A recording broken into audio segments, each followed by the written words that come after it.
So definitely on the cusp of trying to get into that top 8. You want to try and win the last couple of rounds. And we're about to see who is going to go first here. I feel that with Noah putting his hand down like that, it's possibly going to be the Radiant Typhoons to start us off. So how is the Enneacraft deck going second? Like, does it have any interaction in engine, or it just tries to break the field? I mean, it does rely on itself going first a little bit more. They do have to play cards like the Fallen and the Virtuous, which is not a bad card to be playing. But the best thing about the Enneacraft is, especially with its main go-to card being the Enneacraft Tori Mar, it lets you flip it face up when your opponent activates a monster effect during your turn only. Okay. So what you'd want to ideally do is you start off with the Mar, you put that face down, so that if your opponent activates any monster effect at that point, you have a response straight away. So it's kind of like a Christmas Crystallos, that like you'd summon it, and then like you try to play something else. When they try to react to your other play, you have this extra layer. Exactly. It's like a preemptive extender. Yeah. And the best thing about that is all the level 1 Enneacraft in the Pendulum scale, you pay 900 life points to reveal 3 Enneacraft monsters. And your opponent, 3 Enneacraft cards to be exact, and your opponent randomly adds one of them to the hand. So do that multiple times as well. Yeah. But seeing how Radiant Typhoons are going to be starting off very, very strongly with the Sven, followed up by the other level 3, working its way possibly... I don't believe there's Fiendsmiths in this. I could be wrong. No, I think this is just pure Radiant Typhoon. But he does have a Crossair in hand that he searched, and he already had a chance. So he'll probably be able to special summon the Crossair here in Resolution. Yeah. And that is a very big advantage engine, right? You just get to access like a big Radiant Typhoon boss monster plus an extra Spawn Trap. It's also... Mystical Space Typhoon is probably really good at this matchup, right? Yes. Because all the Enneacrafts are Pendulum monsters, so it'll be really good to be able to search with them, but you might not be able to if they just get MSD'd. Yeah, exactly. Having multiple accesses to Mystical Space Typhoons as well, the fact that they're not hard once per turn is going to be very, very important. Exactly like you said, trying to disrupt that search capabilities. On top of that, it looks like we're also main decking the Dominus Purge, which is one of the big benefits of this particular type of strategy. And being able to stop the searches where at all possible is going to be absolutely massive here, because the Enneacrafts can flood the field very, very quickly. And I think one thing that you have already mentioned is I will be very surprised if Joseph has faced an Enneacraft this tournament. Yes. And Enneacrafts have a lot of reading to do, and there's all these little, not so much hidden effects, but if you don't read every single detail and you just go for the bullet points, there'll be triggers that you will miss. And they're pendulum effects, so they have like they have 2 text boxes to read. It's round 8. It's been a long day. When it's a tournament like this, I think the last thing I want to do is queue into a deck that I have no idea what's happening. I want to play against Draco Tail. Yes. I would rather be sitting against like Draco Tail, Radiant Typhoon than be facing a deck that I've never played before. Exactly that. I think this is also quite an interesting position here for Noah to be in, because the flip side, Joseph might not have played against Enneacraft, but Noah probably more times than not has definitely faced Radiant Typhoons very early. And I feel one thing that could be in Noah's favor as well is that if you look at the field that Joseph sets out and you feel, I don't feel that I could push through this, to save that information going into the side for game number 2 could be massively, massively invaluable. Yeah, because the Radiant Typhoon field does look like it would interact really well into Enneacraft. We mentioned the Mystical Space Typhoon already. We also have the Totem Bird that's been established here. And then you have the big Varum, the monster on the field. Yeah, the Vibrant Vortex. Yeah, which is like a monster negate. He does make a Doom Eagle, which I assume does not do anything against Enneacraft. I mean, the Pendulum monsters. Yeah. He couldn't know. No, exactly that. And it's definitely... I feel that this is one of the fields that you would make with the Radiant Typhoon strategy, expecting Dracotal or Yummies or something a bit more common on this one. Now, I'm going to be very interested to see what Joseph's reaction is when he reveals this Enneacraft monster. There we go, little bit of a smile there for Joseph. Even a smile from Noah straight away to know, okay, cool. And now they're trying to explain what each one is going to do. This is not the first time someone has picked up his card to read this tournament. Let's put it that way. Not at all. He is well and truly ready for this. The other thing in regards to the Enneacrafts themselves as well is you can reveal the same card over and over again and set any card you want, which is going to be very, very important here because, of course, Joseph might think that Enneacraft's been set, but... Also, you review and you set one Enneacraft. You have to set the one that you reviewed. Oh, correct. Yeah, exactly that. That's a bit of a mind game. That's the kind of thing that's really easy to miss, right? He reviews a card, sets a card. He might not clock instantly. That is the same, not the same one. No.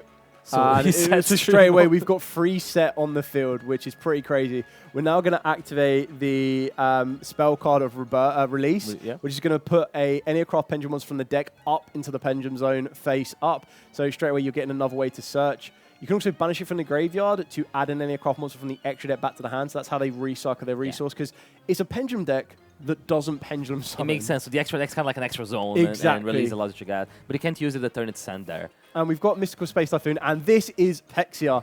So Pexia, when your opponent uses a card effect that targets a card on your field, you can flip it face up to negate the activation, and it protects all of your cards from being targeted. It is absolutely insane, and probably the perfect monster that Noah could have seen to set against this deck. Because it's really good in this matchup, right? Yeah. Because everything targets. Like all the Mystical Space Typhoon's gonna. Is it all the cards you control can be targeted?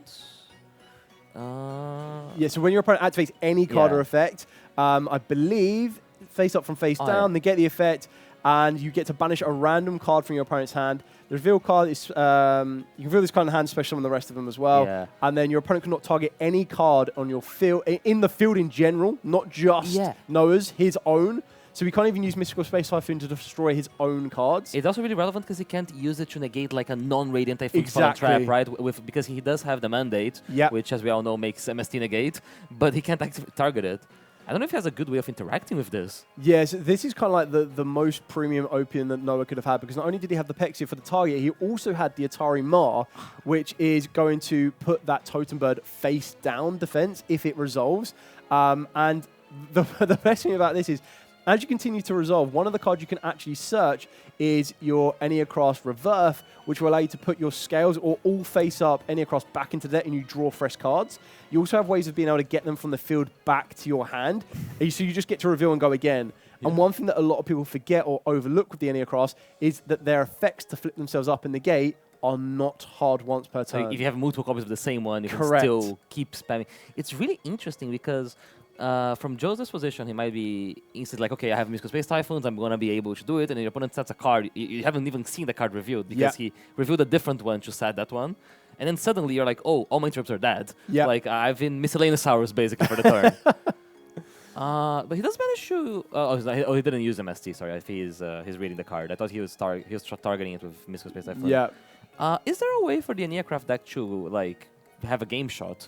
How does it attack? Because it's defense. Yeah, so they usually take a turn to do that. What you kind of ideally working for here, especially going second, is you're trying to use the Enneacraft to interact with the field right now. Pick it apart, flip the cards face down. And the thing with the Atari Mar is it reminds me of Quaking Mirror Force. Because the cards that are set face down cannot change their battle position. Oh, okay. So it really does kind of like lock them into position, which is really, really important. That means that as soon as that Totem Bird goes face down, it's not going to be able to flip back up. It looks like we're trying to use the Mystical Space Typhoon here, and Noah's just reminding them that the Pexia protects all of his cards now from being targeted. And I think what we're trying to work here is going back to how Enneacrafts get the attack shot in, is that they will ideally return those Enneacrafts that are on the field back to the hand, reset them again so they can have their flip effects back intact.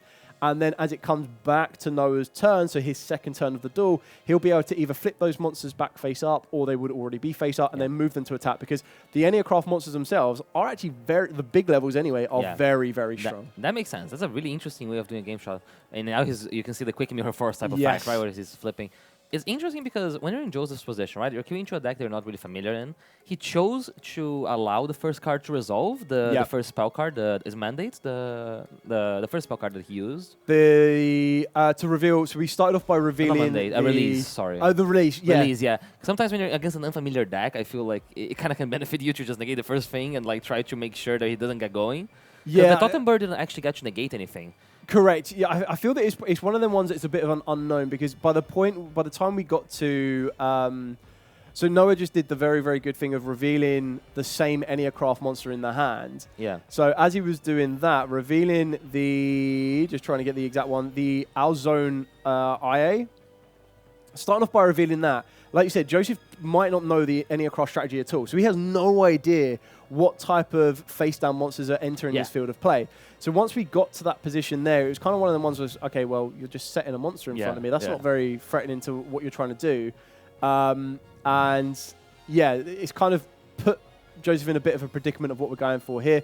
And we're going to be searching, possibly revealing 3 Enneanopolis, which is the field spell for the Enneacraft. Oh, so the Pendulum gets to reveal any Enneacraft card. Correct. So it also gets to the field spell. Yeah. Oh, that's pretty cool. And the thing with the field spell, so this is another way where the Enneacraft could kind of see the duel out, is that during the end phase of either player's turn as well, You remove all EC counters from your field, and if you do, your opponent takes 900 damage for each. It has counters? Yep. So this is where the extra text of those pendulums come into play. The little, all Enneacraft monsters gain EC counters when any card on the field is flipped face up. They obviously need to be active. But the best thing about the Enneanopolis is you are allowed to return any number of Enneacraft pendulum monsters that you control back to the hands. So we just saw Noah re-add back the Atari Mar. Yeah. We saw him re-add back the 2 scale ones that he had as well. Yes, of course, they can't be used to pay the 900 life points to search again, but they can still be used to reveal and summon themselves into the field of play. So he can basically flip, right? Like he sets some of them first, and then he used some of the scale first. He gets to bounce everything, and then reverse the order. Yep, exactly that. And again, the best thing about this is once you're revealing those cards in the hand, the order of where that Atari Mar is completely changed. Yeah. It's no longer you go, okay, well, Atari Mar's in the center. I can deal with the center card now. It completely shifts the field up as well. And yeah, having 2 zones locked down for Joseph as well, one of them being the Totem Bird and one of them being, I believe, was Corsair.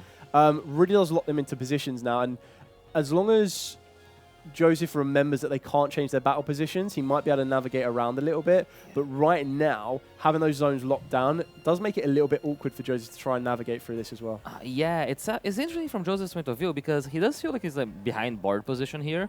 But from his point, he might be like gathering knowledge about what the Enneacraft cards do. So he has an incentive to like keep playing this game so he can like keep seeing what Noah's up to, right? But in the other case, it's a deck that's pretty slow, so you also want to manage. Like, do you want to play this game out and get more knowledge, or should you get to the point that maybe I can't win this one and I should try going first again?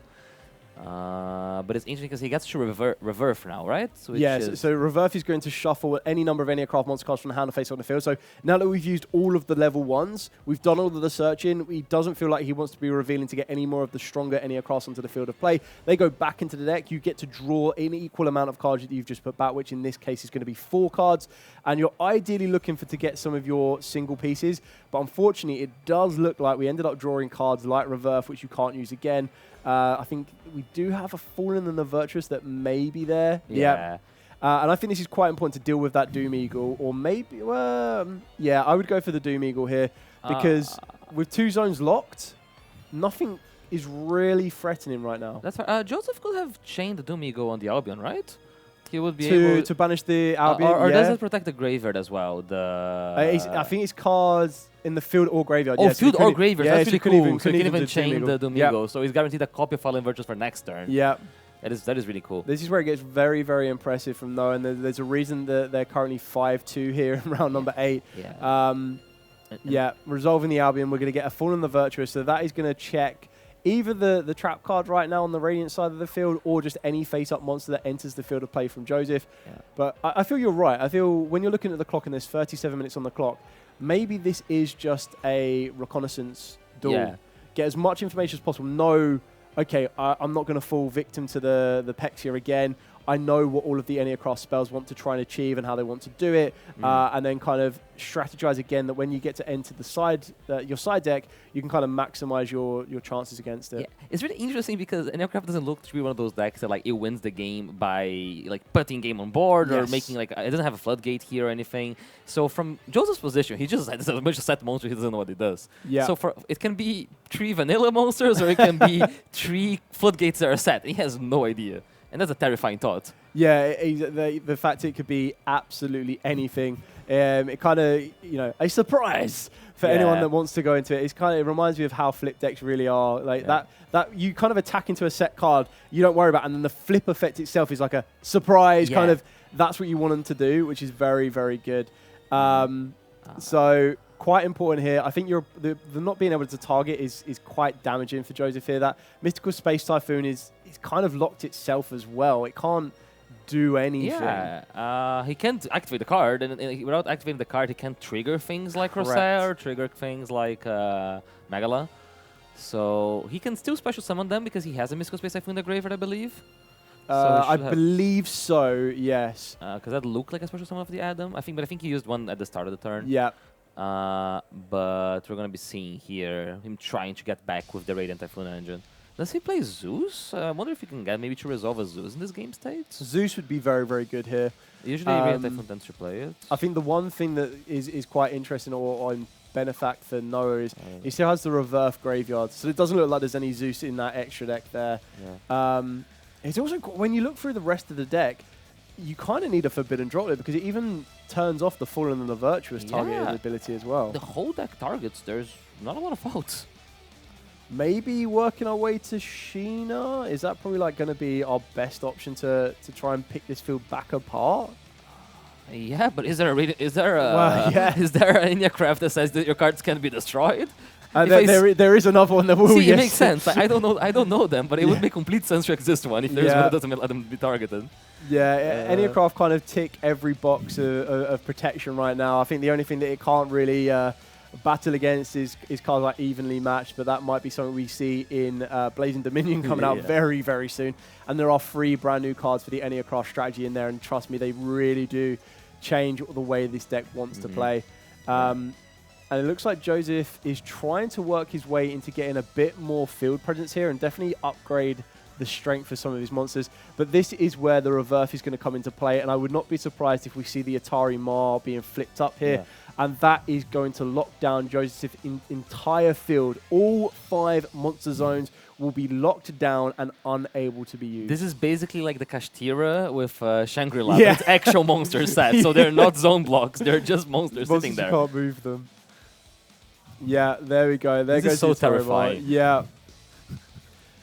Very interesting. I mean, we might actually have to see a Radiant tribute summon here. No, I think Joseph has kind of seen the right rule, and he's going to be scooping this one up.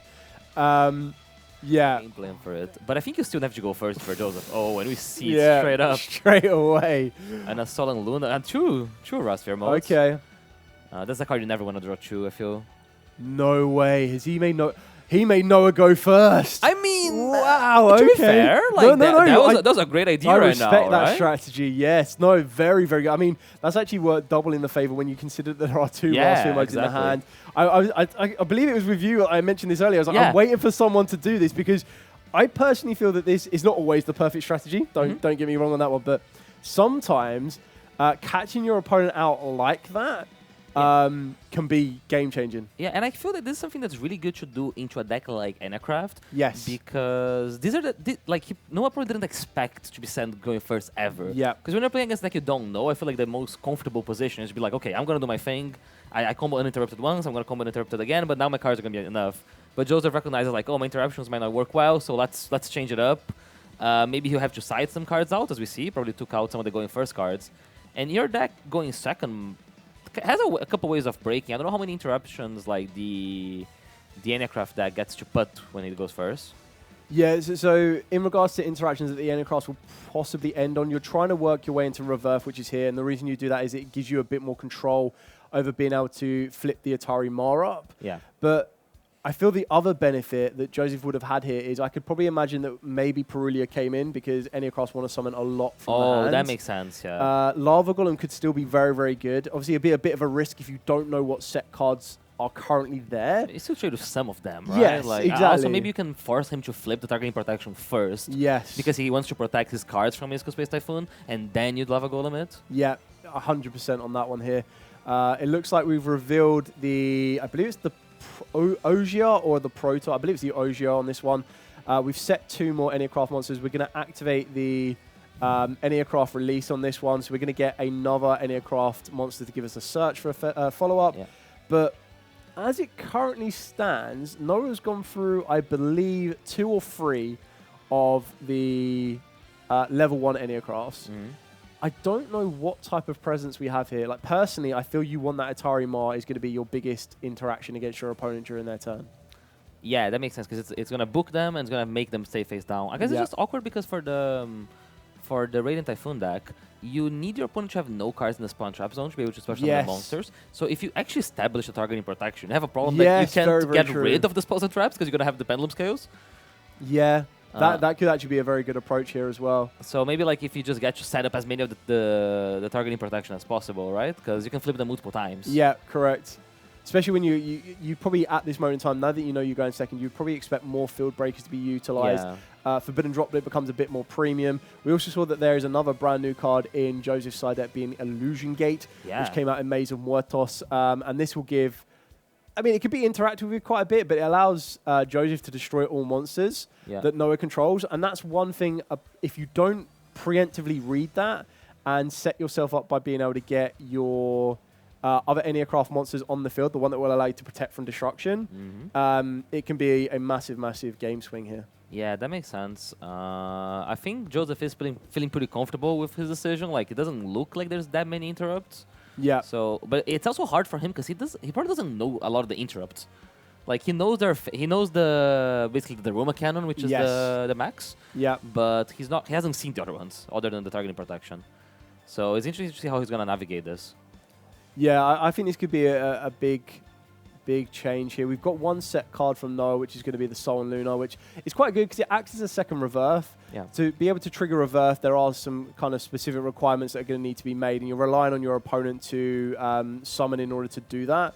So in order to get the flip effect or the reverse to banish it from the graveyard, your opponent specifically needs to normal or special summon a monster. Oh, and there's the Illusion Gate. Right out of Mesa Muertos. And paying for 1,000. He might not be able to summon anything back from the graveyard because they're open to monster, but it's still basically Dark Hole. Yeah, if there isn't the destruction protection, which I'd be amazed if there is. That doesn't look I think this is going to be a very, very big clear here.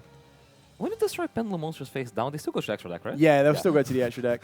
I don't see a lot of Pendulum monsters face down, right? It's been a moment, but yeah. I think prior to Enneacraft, the only time that a Pendulum monster would ever be put face down is if you have unfortunately clogged your hand up a little bit and had to set a Skullcrabat Joker. Oh, yeah.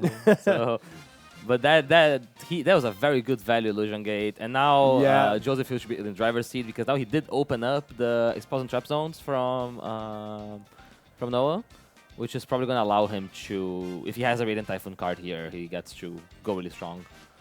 And we do see a Phonix, which is not engine per se. Yeah, I mean, not a bad card to have. This is going to get a bit of damage on Joseph's field, and here we go. There's the Sven, and I think Noah just kind of sees it there. Yeah, the switch of making Noah go. It seems that Noah's going first. Noah's going to be going first on this one. Is that a? There is no Perulia, apparently. No Perulia in the opening hand.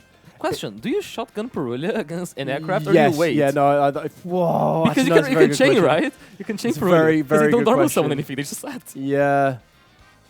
I don't know if the Enneacross would stop though. I mean, I suppose you chain it to guarantee that you're going to get one, but I can't imagine they just go past turn. Yeah, because there's no like normal summon, right? No. So it's always going to be able, which is pretty funny. Because like the opposite, because usually Follows is the one you chain and Perulia is the one you shotgun. Yeah. But in this matchup, it's kind of the opposite. So it does look like Noah might have the Vanities Ruler in the hand here. Yeah. But we have opened up very, very well with the Enneacraft cards right now. We've been able to go through two, being the Orgia, and we've also been able to go through one of the other ones in order to get us a bit more search capabilities right now. So we've gone through the Oaknaria,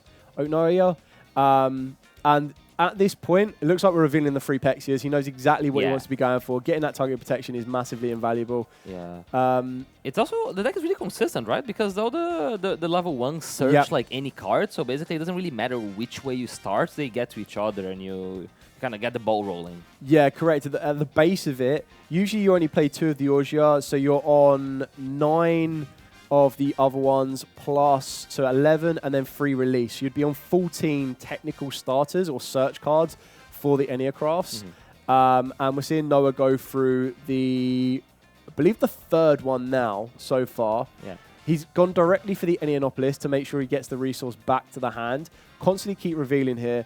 And I think the big key factor to take into account, as you mentioned during the side decking, is yes, Vanity's Ruler could be a duel winner on its own, but it could also be a duel loser if you burn too good of cards for its tribute summon. Yeah. One interesting thing is we do see the exchange in the deck. Yeah. So one of the possibilities that he does get to like draw into exchange maybe with the with the copy of the Ignite Reload. Yeah, Reverse. And then if he hits it, he gets to basically go like, okay, here's Vanity Ruler. I will take your droplet, please. Yes, very, very good point.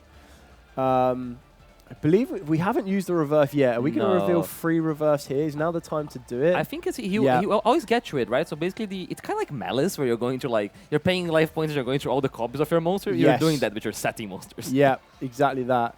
I feel that Because another thing that we do have is in this scenario here, what you want to try and do is you want to try and make sure that you reveal the level 1 Enneacraft monsters, put them into the field of play, use them as tribute fodder, and it does look, as a bit of a preview, that Noah did learn from Illusion Gate in duel number 2, as he has got the Enneacraft tail to the hand, and this is the one that will protect cards from being destroyed via card effects, which is quite important when you consider that Joseph might have more field breakers in that deck. So I guess if you can set up tail and you can set up the targeting protection and Pexia. Vanity's Ruler, you're basically you're in a very covering for like Falling the position. Virtues, and you're covering. Oh my days! This is the exchange. It's happening. You've just written the script. The curse of the commentator.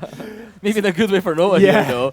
Okay, you're Joseph. You're playing against Enneacraft. You've seen some stuff, right? Yeah. I don't think you expect exchange. No, not at all. I feel the only risk we have here is we might be in a position where we have to sacrifice either the tail or the Pexia. It's kind of hard because you got to do that before you exchange. Yes. Because otherwise, if he exchanges, he gets to take the Vanity's Ruler, right? So you have to commit. Oh, this is interesting. We've actually just... I think Noah might have realized you can't... You need a card in the hand to exchange with your opponent. Oh, no. Yeah, and we can see that he's just... Noah's just realized it. Yeah. Oh, no. So here's an interesting conundrum. So he chooses to not do either. So he could have committed the Vanity's Ruler. Yeah. Or he could have committed the exchange. Yes. But he went for none of the options. Yeah. Maybe it was a commentator's curse after all. Yeah, I feel that he's still in a very good position here because having tail, Pexia, and also remember as well that the Orgio still has an effect of its own. And the scale? Yeah, so the 2 scales will gain EC counters, which is absolutely fine. But the third card that was probably the card he wanted to use for exchange was the Orgia, and in doing so, Orgia has, when your opponent activates a monster effect in the hand, so if we see either... the Crusade, or Phonics, or the Varum. You can change it from face down to face up, and then you get to add an Enneacraft card from the deck to the hand. So not perfect, but there are all these additional effects. So at the moment, we do have the Reverse in the graveyard, which has the ability to flip a monster face up or face down. Yeah. But it also has another effect that if you choose not to want to flip one of your face downs face up, you can also just special summon an Enneacraft monster from the hand in face down defense vision. Oh, so that's what's happening here. Yeah. So, and I feel like Joseph might not be aware of that card because there's a lot of text to be read. So that's getting flipped off here, right? To interrupt to the Crusade, which is a pretty big thing because he can still normal summon the Crusade, I guess. Correct. But he would have to get rid of the Pendulum Scales first, and he has to get rid of the Pendulum Scales through the negate that we've established. Yeah, the other interesting thing here as well is that the Orgia also has its flip effect, which as we resolve this on a new chain, the flip effect to destroy a monster your opponent controls comes into play. So this is where we're going to be able to go. Chain Link 1 would be Crosea. Chain Link 2 would be... Chain Link 1 would be the Orgia as it is mandatory. And then Chain Link 2 would be the Crosea.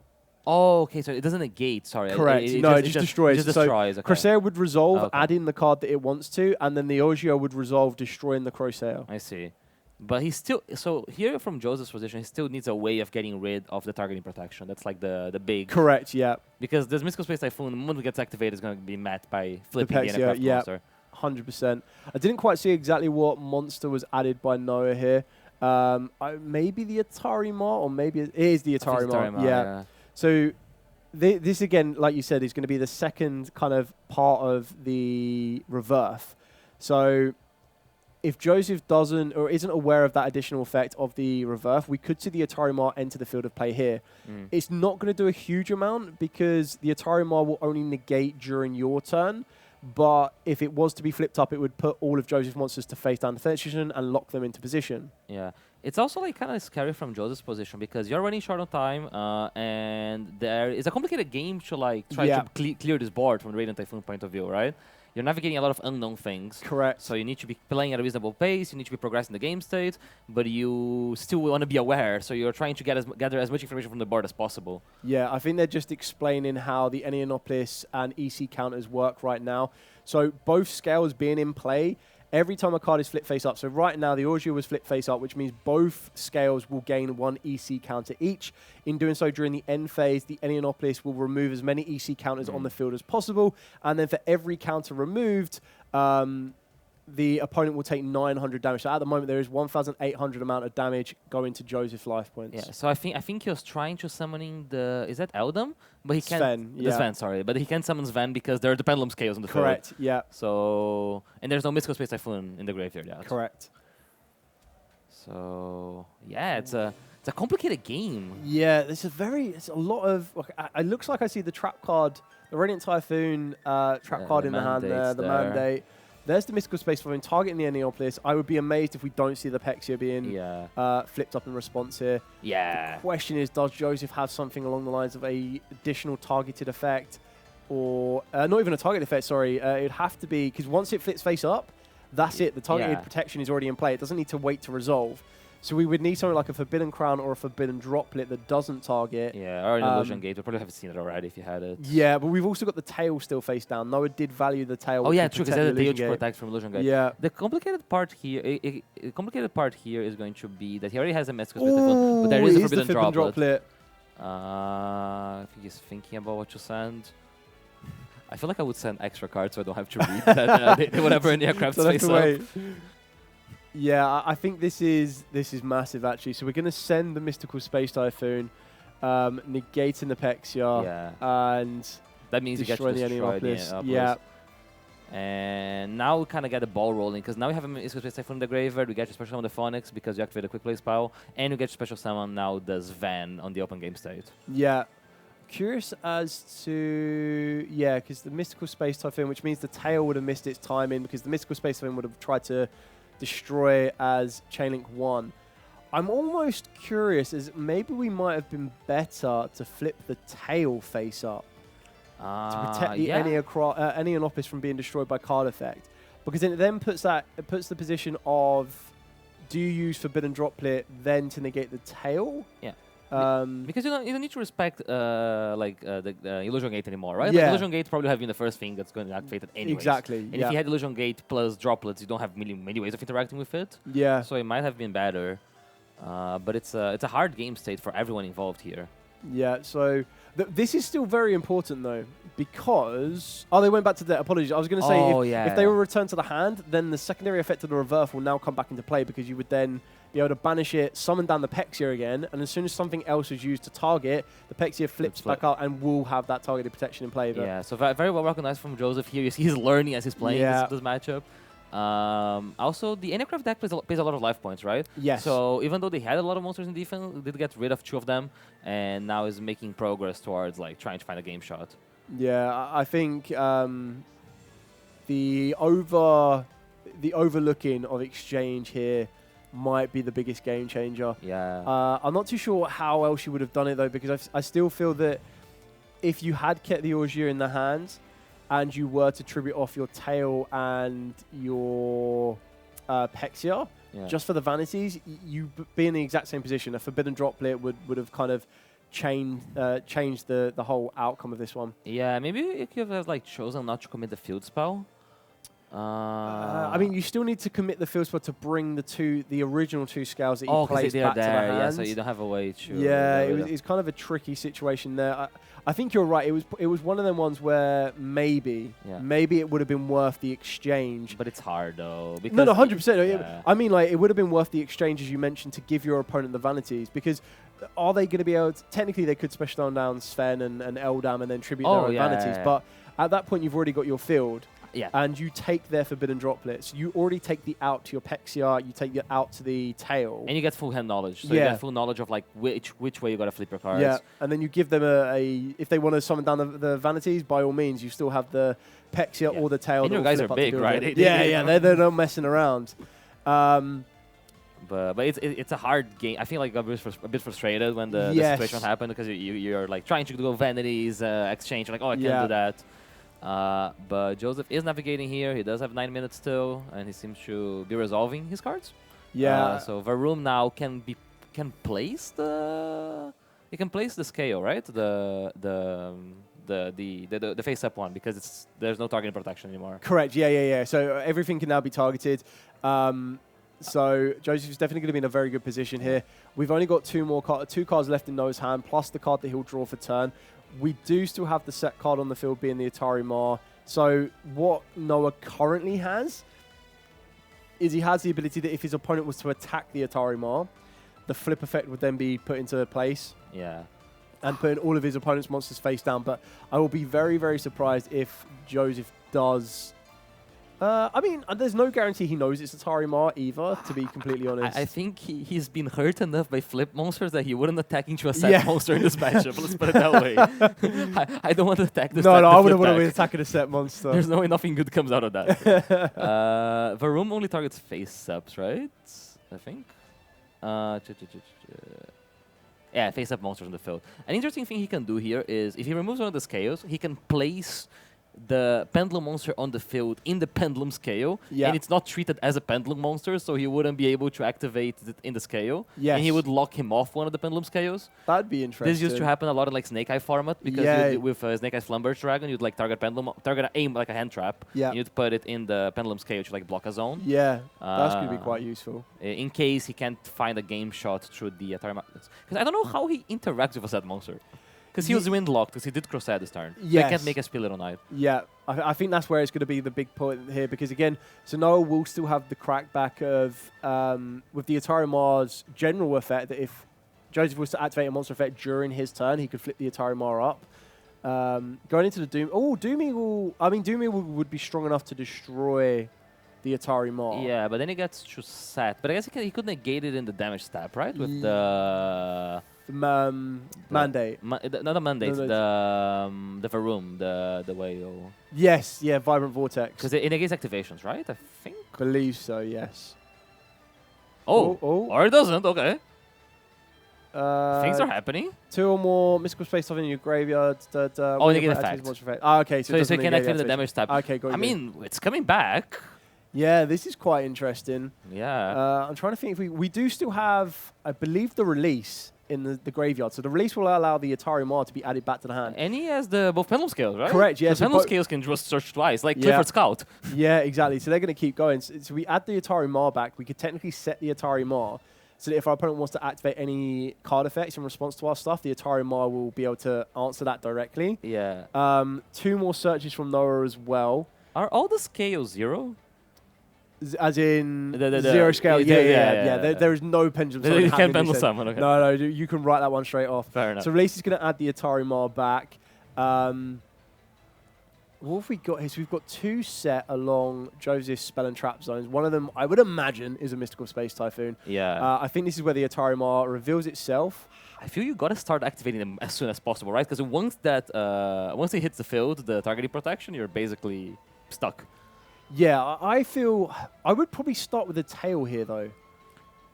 Yes. Because the tail would protect the destruction.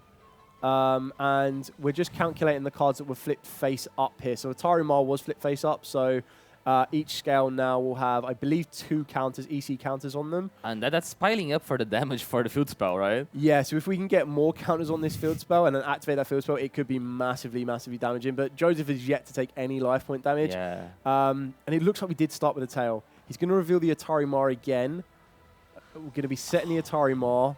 This is very interesting because if there is a Mystical Space Typhoon, the tail will flip face up. And then if they try to chain anything to negate the tail, the Atari Mar flips face up. And I think that's what we're about to see now. So there's the Mystical Space Typhoon targeting the scale. That's going to be Matt, probably with the... Yeah, met with the Pexia. The tail. The new card that he hasn't read yet. So another very important thing to note about the tail is that after it's flipped face up, while in the monster zone, each time a monster or monsters is sent to your opponent's graveyard, they take 900 damage. Yeah. So keep in mind that both scales will now go up to 3 EC counters each. So that is currently 9, 18, 27. 6, yeah. So 27 times 2 is 54. There are 4 counters each, 4 counters each, are they? 4 counters, yeah, the dice. So 8. Okay. So 8 times 9. We're getting there. Nearly 9,000. So one more flip effect. Or one more monster flip, which all technically Noah would need to do is attack one of the monsters that is currently set. And the Enneacraft. Ooh, but he's not guaranteed to get it, right? Because one of them is in the graveyard, so yeah. we're going to be doing it. Because the hard thing from Noah's point of view is that even if you're ahead here, you might not get another battle phase. Correct. Yeah, I don't think there is another battle phase here. You might need to rely on the burn And oh, it was the Enneacraft. It was the Enneacraft, okay. So this is what's also quite important as well, is that Noah will have the ability to use Enneacraft to return the Augia from the field back to the hand. Oh. So he has another card in hand that he could use exchange with if he wanted to add the Vanities ruler to the field on this one. But I don't think that's going to be the case. I think you are now currently working to get the flip effects face up. Yeah, basically you need to flip a monster and resolve Enneacraft. Correct. So here comes the Phonics. Is our set monster the targeting protection, or is it max? No, the set monster currently is the Atari Maw. So the Atari Maw could be flip face up now to negate, and then it would put the Phonics back face down, and then flip itself, making sure you're going to get 2 more EC counters. Okay, but that means he might be able to get rid of one of the scales now. He's getting a lot of advantage from playing. Yeah. But I don't know how many interrupts he has left other than this Phonics. Oh, when I get into Phonics, right? With the...